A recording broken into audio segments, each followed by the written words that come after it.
Well, presidential debates can change minds and change elections. It's happened before, and right now, a third of voters, 34%, say the three debates between Clinton and Trump are extremely important in deciding which candidate to support. This according to the Wall Street Journal NBC poll. So, will the debate change the mind of our next guest? Once a presidential candidate himself, Dr. Ron Paul. Good to see you, Doctor. Thanks for coming in. So, is there anything either candidate could say to get you to vote for him?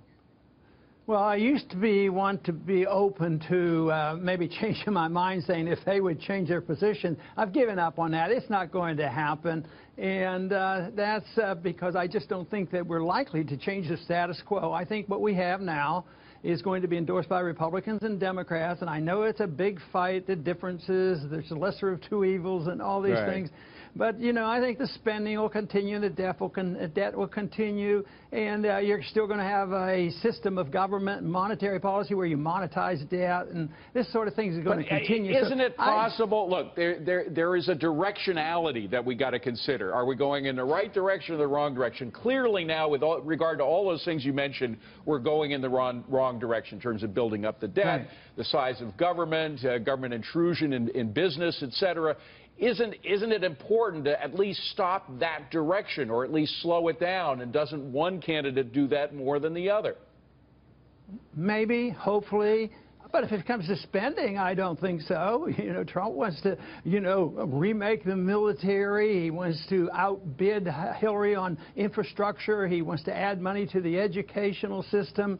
And I think he endorses the idea because some Wall Streeters are endorsing him because he's looking to the fiscal way of stimulating the economy. The monetary system hasn't responded by just stimulating with more money. So I think Trump is in that category now because the people who like that idea, government should spend more money, but where are they going to get it? Now, Doctor, I know you're a purist, and I love the fact that you're a purist on the free market, but again, you'll never have a pure free market in the United States. It is just a matter of degree. So will you ever be able to vote for anybody?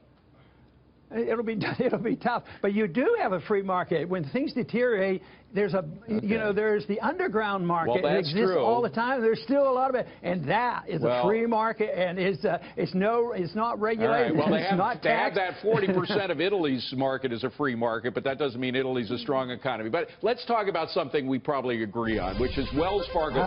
What Wells Fargo allegedly did to innocent customers, that was inexcusable. But there is an even bigger bank that some say has been doing what Wells Fargo did times a million, and it's been getting away with it for decades. I'm talking about our central bank, Dr. Paul. Make that case. Well, the whole system is dependent on monetizing a debt. The Fed is the enabler, whether it's for domestic welfare spending or for the militarization that I think is excessive. So, and that is a bigger scandal, but the Fed is a thief and a taxer because they dilute the value of the money and they make the poor people suffer the most. And because of the fact that they're reaching into our pockets and diminishing the value of the money that's in our pockets, right?